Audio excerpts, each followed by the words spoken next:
नमस्कार, मैं आपके साथ रंजना रावत। आप देख रहे हैं अपना बिहार। इस वक्त बुलेटिन की शुरुआत करेंगे बड़ी खबर से। पटना से बड़ी खबर आ रही है। कोरोना पर इस वक्त की बड़ी खबर। सीएम नीतीश कुमार ने की उच्च स्तरीय बैठक, वीडियो कॉन्फ्रेंसिंग के जरिए की बैठक। राज्य के वर्तमान हालात पर चर्चा की।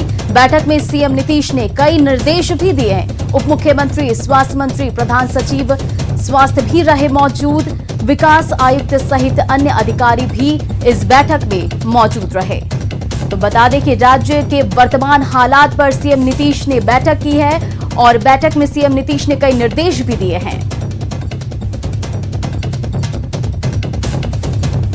और इस पर और अपडेट के लिए हमारे संवाददाता आनंद अमृताज जुड़ गए हैं। जानते हैं इस पर क्या कुछ अहम जानकारी है। जी आनंद, बताइए।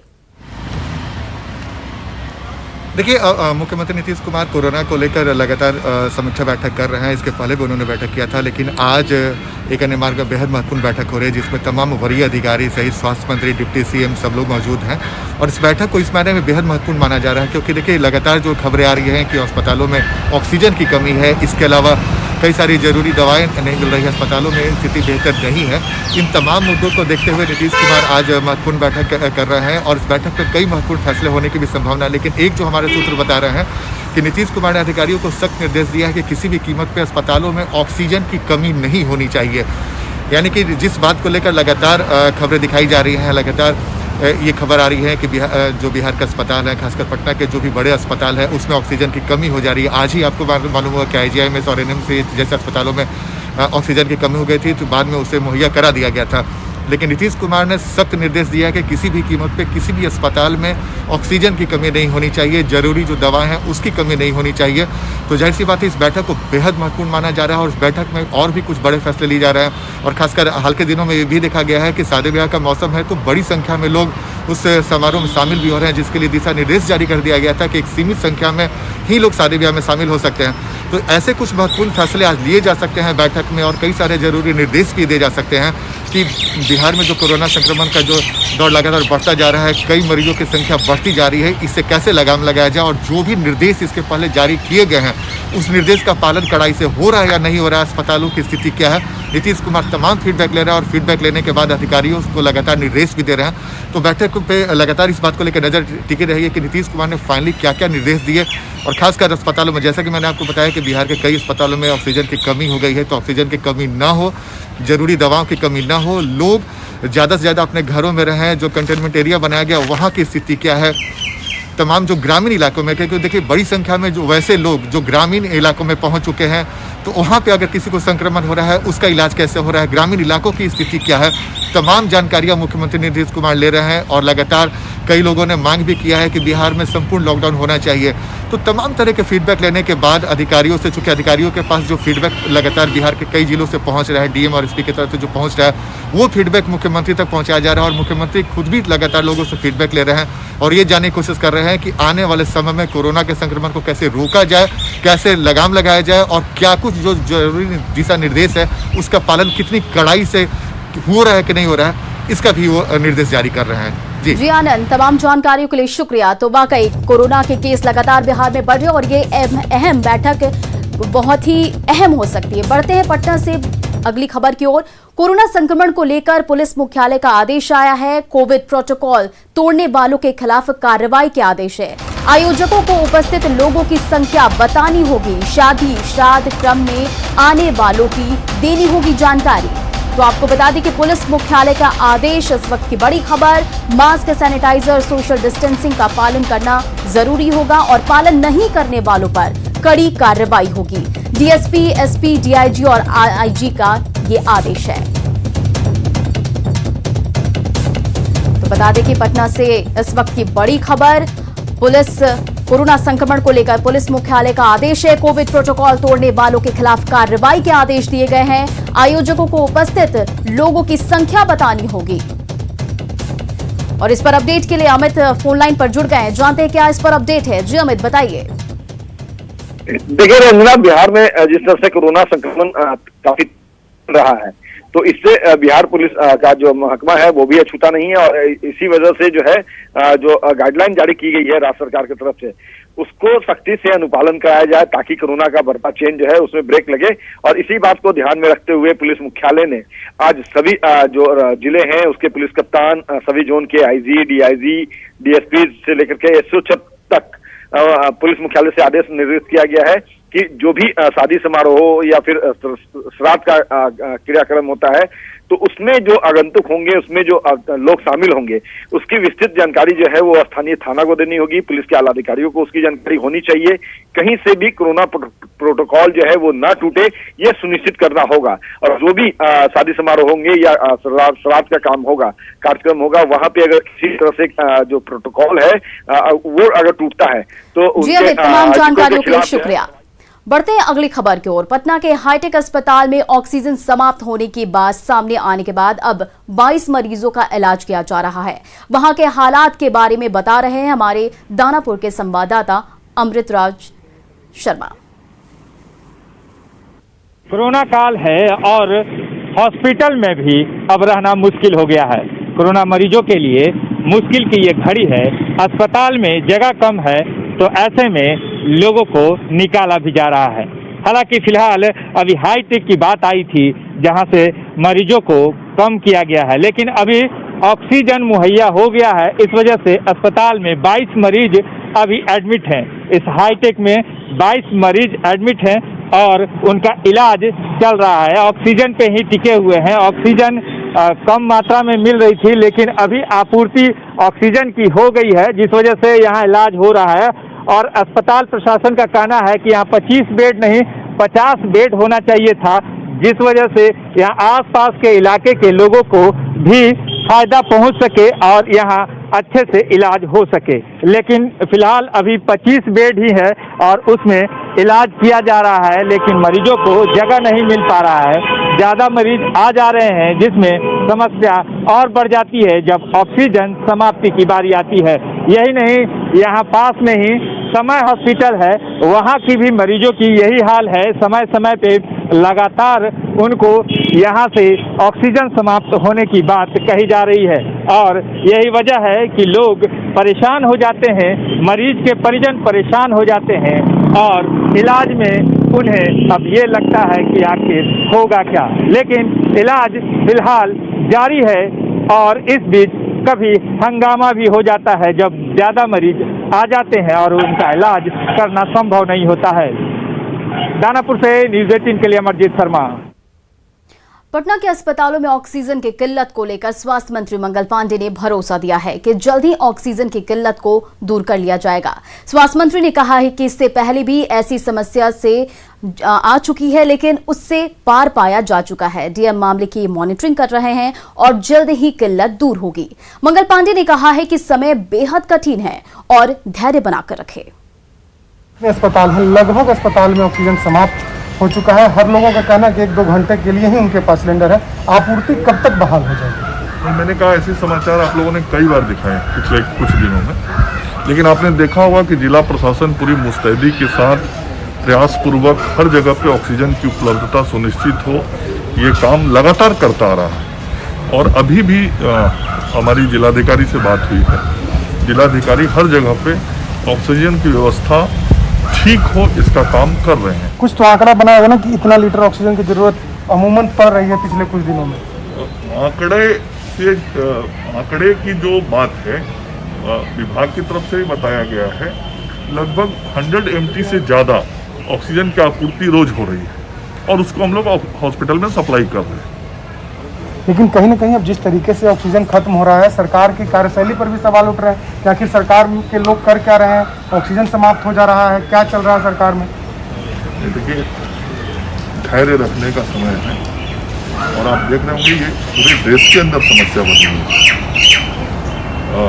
कई राज्यों में स्थिति इससे भी ज़्यादा भयावह है, वो आप ही लोग चैनल पे दिखा रहे हैं। तो अभी निश्चित रूप से एक बहुत ही कठिन समय है जिस समय से हम लोग जूझ रहे हैं और इस कठिन समय से पार पाना, जो चुनौतियां हैं उसका सामना करना और हर संभव प्रयास करके चुनौतियों को के अंदर जो कठिनाइयां हैं उनको दूर करना। उसमें एक कठिनाई ऑक्सीजन की आपूर्ति है, उसको भी हम लोग नियमित कर रहे हैं। तो बिल्कुल हमारे साथ स्वास्थ्य मंत्री थे, जिनका कहना है कि आपूर्ति को हम लोग जल्द बहाल करने की कोशिश कर रहे हैं, लेकिन उनके पास भी ठोस जवाब नहीं है कि कब तक, कितने बजे तक ऑक्सीजन की आपूर्ति पटना के सभी अस्पतालों में हो जाएगी।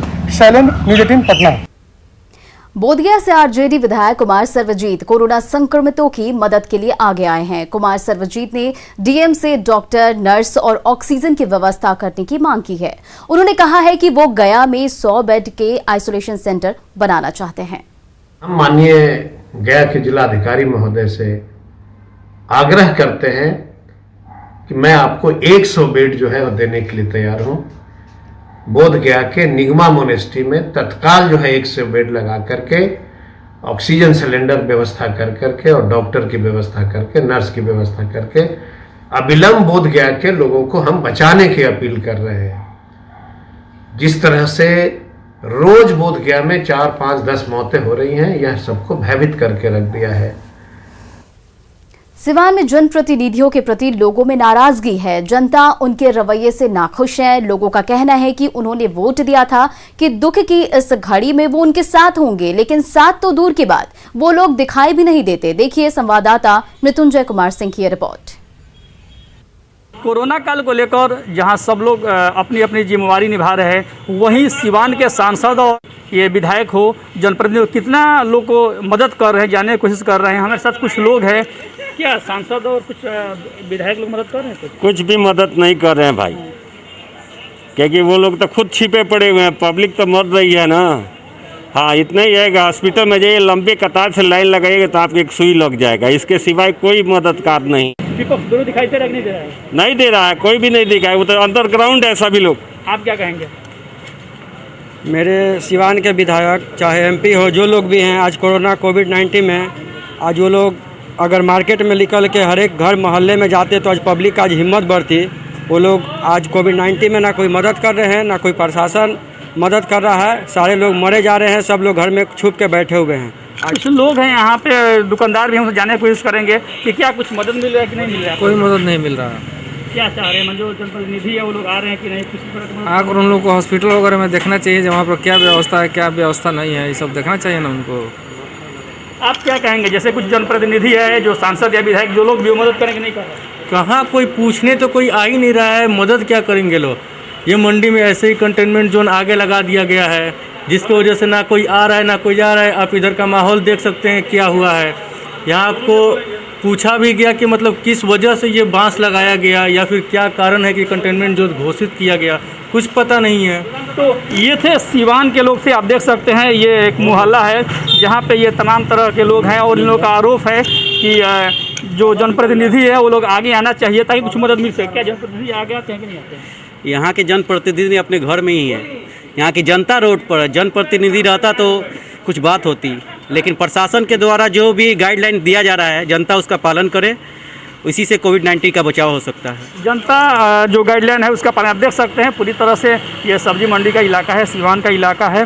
लोग जो ग्रामीण क्षेत्रों से हैं वो लोग बाहर तैयार है अपने अपने काम के लिए और लॉकडाउन का पालन कर रहे हैं। तो जाहिर सी बात है यहाँ के लोगों का जो जनप्रतिनिधि के ऊपर आक्रोश भी है कि उन लोगों को आगे आना चाहिए, क्योंकि इन लोग के द्वारा वोट दिए हुए उसके बाद जीत कर आगे गए हैं। तो कहीं ना कहीं जो ग्राउंड लेवल पर उन लोगों का जो सहायता है वो नहीं मिल पाता है। हाँ, कहीं कहीं ग्रामीण क्षेत्रों में जो अपने स्थानीय जनप्रतिनिधि है वो थोड़ी मदद कर रहे हैं, लेकिन इन लोगों का आरोप है कि जो हमारे जनप्रतिनिधि है, चाहे वो एमएलए हो या सांसद हो, वो आगे हैं और हम लोग की मदद करें। मृत्युंजय कुमार सिंह, न्यूज़ 18 सिवान। कोरोना के बढ़ते संक्रमण के बीच लोगों की मदद के लिए जनप्रतिनिधि भी सक्रिय हो गए हैं। घोसी विधानसभा क्षेत्र से माले विधायक रामबली यादव और जहानाबाद से आरजेडी विधायक सुदय यादव अपने क्षेत्र में एक्टिव हैं। मखदुमपुर विधायक सतीश दास बीमार होने के कारण जनता के बीच नहीं जा रहे हैं, जबकि सांसद चंद्रेश्वर चंद्रवंशी क्षेत्र में नजर नहीं आ रहे हैं, जिससे स्थानीय लोग नाराज हैं। जनप्रतिनिधि जहानाबाद में नजर पड़ते हैं, कोई है ये नहीं है। सुदय जी थोड़ा बहुत देखते हैं, सोशल मीडिया से हम लोग देख रहे हैं, निकल तो नहीं रहे हैं, लेकिन सोशल मीडिया पर कभी कभी आते हैं कि सुदय जी घूम रहे हैं, लेकिन यहाँ सांसद तो कभी आते नहीं हैं, उनको तो नजरे नहीं हो रहा है। सोशल मीडिया पर लोग उनको घोषित किए हुए हैं कि वो फरार है। कल जब हम एडमिट होने आए हॉस्पिटल में तो विधायक जी साथ ही साथ चले आए, मैंने हमारा आने के कुछ क्षण बाद और उन डॉक्टर लोग से बोले कि भाई इनका समुचित व्यवस्था किया जाए, तो मर गए। यहाँ तक हम कल से देख रहे हैं जो सुविधाएं मिलनी चाहिए हॉस्पिटल में मरीज को, वो सारी सुविधाएं से वंचित है।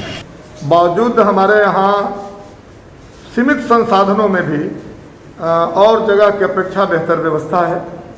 हमारे यहाँ ऑक्सीजन है, हमारे यहाँ वेंटिलेटर है, भले अभी वो काम करना शुरू नहीं किया है, लेकिन ये सब साधन हमारे यहाँ है। और डॉक्टर हैं, डरे हुए भी हैं, डरना भी चाहिए। तो बावजूद ये सब हमारे यहाँ है। तो नवादा से बड़ी खबर, आगामी शुक्रवार से सोमवार तक बाजार बंद रहेंगे। डीएम ने बाजार बंद रखने के निर्देश दिए हैं। तो बता दें कि नवादा से इस वक्त की बड़ी खबर, आगामी शुक्रवार से सोमवार तक बाजार बंद रहेंगे। डीएम ने बाजार बंद रखने के निर्देश दिए हैं। प्रखंड के बाजार पूर्ण रूप से बंद रहेंगे, केवल जरूरी सामान के लिए दुकानें खुलेंगी।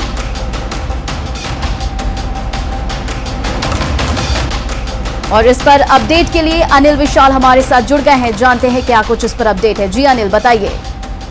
जी रंजना, आपको ये बता दूं कि अभी जिलाधिकारी के साथ अभी सभी मीडिया वालों से एक वर्चुअल मीटिंग हुई थी, जिसमें उन्होंने यह घोषणा किया है कि कोरोना के बढ़ते संक्रमण को देखते हुए चेन को रोकने के लिए जिला प्रशासन ने यह फैसला लिया है कि जो आगामी जो शुक्रवार आने वाला है उस दिन से लेकर अगले सोमवार तक, मतलब 4 दिनों का यह कंप्लीट लॉकडाउन पूरे जिले में लगाया जाएगा। जहां जहां दुकानें खुली रहती है उन सभी प्रखंड के बाजारों को पूर्ण रूप से बंद कराया जाएगा। इस दौरान लोगों को राहत देने के लिए सिर्फ जरूरी सामानों की जो दुकानें होती है वो खुली रहेंगी, जिसमें किराना, दवा, दूध, फल और सब्जी की दुकानें को एक सीमित अवधि के लिए खोला जाएगा। तो उन्होंने यह एक अहम जानकारी लोगों को दी है कि इस दौरान लोगों से यह अपील भी की है कि लोग कम से कम संख्या में घरों से निकले और बहुत ज्यादा जरूरत होने पर ही ले, क्योंकि जिले में कोरोना की रफ्तार तेजी से बढ़ी है और लोग बड़ी मात्रा में संक्रमित भी हुए हैं। तो उसी के मद्देनजर जिला प्रशासन ने यह कदम उठाया है और इसे आने वाले शुक्रवार से सुबह से ही लागू कर दिया जाएगा। जी रंजना। जी, तमाम जानकारी के लिए शुक्रिया अनिल। तो बता दें कि सोमवार से नवादा में आगामी शुक्रवार से सोमवार तक बाजार बंद रहेंगे। डीएम ने बाजार बंद रखने के निर्देश दिए हैं और कोरोना के संक्रमण जो लगातार बढ़ रहे हैं उस पर नियंत्रण के लिए ये कदम उठाया गया। तो बढ़ते हैं अगली खबर की ओर। कोरोना के बढ़ते मामलों को देखते हुए छपरा जिला प्रशासन ने सोमवार और रविवार को सभी दुकानों को बंद करने का निर्देश दिया था, लेकिन इसके बावजूद कई दुकानदारों ने अपनी दुकानें चोरी से खोल ली। अब प्रशासन ने इन दुकानदारों पर कार्रवाई की है। प्रशासन ने साहिबगंज इलाके के सभी शॉपिंग मॉल को सील कर दिया है। डीएम के निर्देश पर सदर सीओ ने शॉपिंग मॉल को सील किया है। कोरोना पर रोकथाम के लिए प्रशासन ने 2 दिनों के दुकान बंदी का ऐलान किया था, लेकिन इसके बावजूद कुछ दुकानें खुली हुई थी। आप देख सकते हैं कि इस मॉल में प्रतिबंध के बावजूद चलाया जा रहा था। प्रशासन ने इसे अभी सील कर दिया है। किस तरह की कार्रवाई हुई है, हमारे साथ सीओ साहब मौजूद हैं, इनसे बात करते हैं। सर, अभी ये सील की गई है मॉल को, क्या इस इलाके में काफ़ी कोरोना है। मोना चौक इस सब में सर का आदेश है कि इसको चोरी छुपे बेच रहे हैं लोग, उसको जल्दी सील कर दो।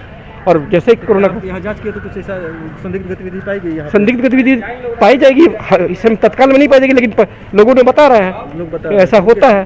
तो आप देख सकते हैं कि शॉपिंग मॉल है जिसे लिबास मार्ट कहते हैं, उसके ऊपर प्रशासन ने अपनी सील लगा दी है ताकि इसे खोला नहीं जा सके। और आज जो बता दें कि रविवार और सोमवार 2 दिनों की साप्ताहिक बंदी का ऐलान किया गया, जिसमें सभी दुकानों को बंद रखना था। ऐसे प्रशासन को ये सूचना मिली थी कि कुछ दुकानदार जो है चोरी छुपे बिजनेस कर रहे थे। इसे एहतियातन कदम उठाते हुए उन दुकानों को सील कर दिया गया है। कई दुकानों को सील किया गया आज प्रशासन द्वारा, जिसमें ये लिबास मार्ट भी शामिल है। और प्रशासन का कहना है कि ये कार्रवाई तब तक जारी रहेगी जब तक कि कोरोना के तमाम मामले खत्म नहीं होते हैं।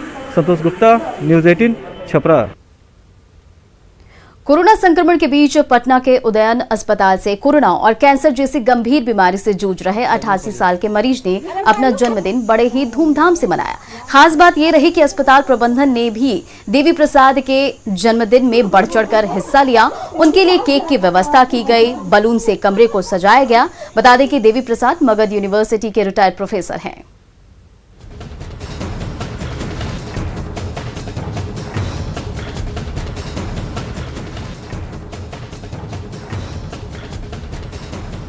तो कोरोना काल में ये अच्छी खबर कि 88 साल के बुजुर्ग का जन्मदिन मनाया गया और इसमें अस्पताल प्रबंधन ने भी साथ दिया।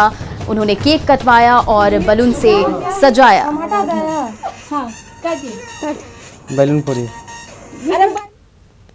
कोरोना संकट के बीच लोग इम्यूनिटी बढ़ाने पर खास जोर दे रहे हैं। यही वजह है कि सर्दी जुकाम से बचने के लिए लोग फ्रिज के पानी से दूर भाग रहे हैं। लोग ठंडा पानी पीने के लिए देसी फ्रिज यानी घड़ा और सुराही की खरीदारी कर रहे हैं। लोगों का कहना है कि देसी जुगाड़ बीमारी से बचाने में मददगार है, वही इम्यूनिटी बूस्टर भी है। पटना के बर्तन मंडी से देखते हैं संवाददाता अमित कुमार की ये रिपोर्ट।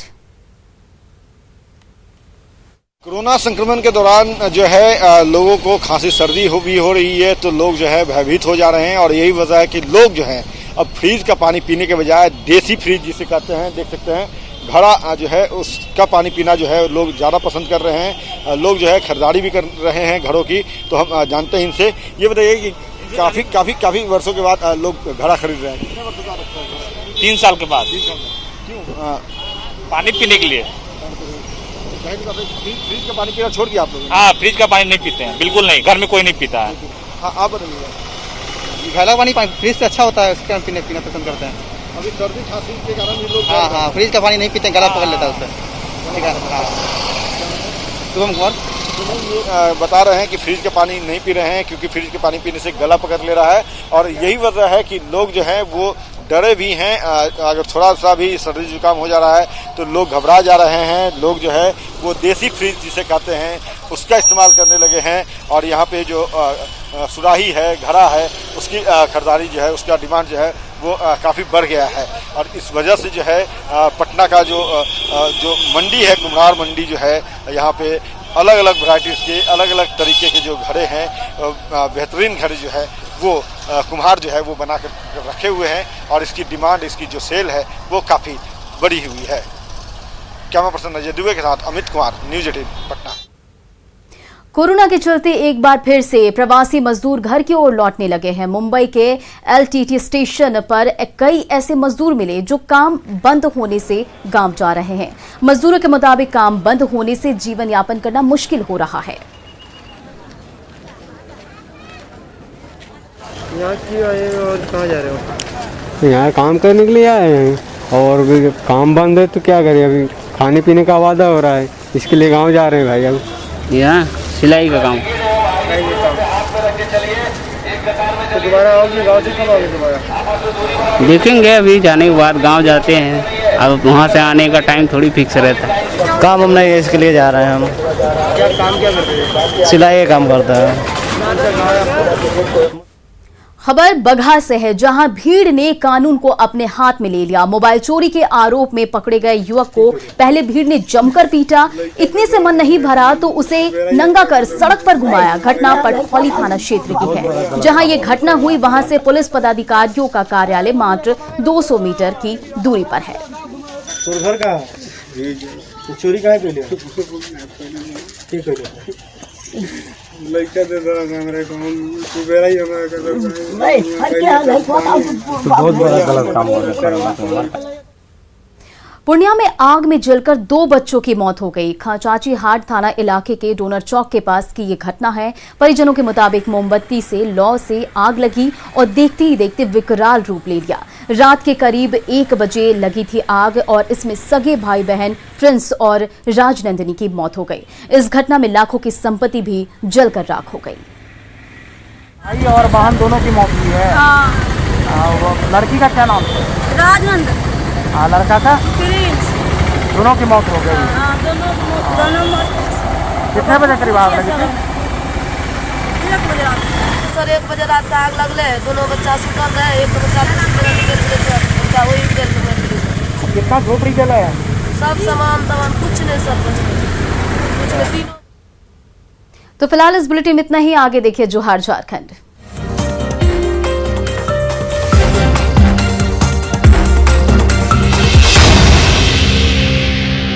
Headline presented by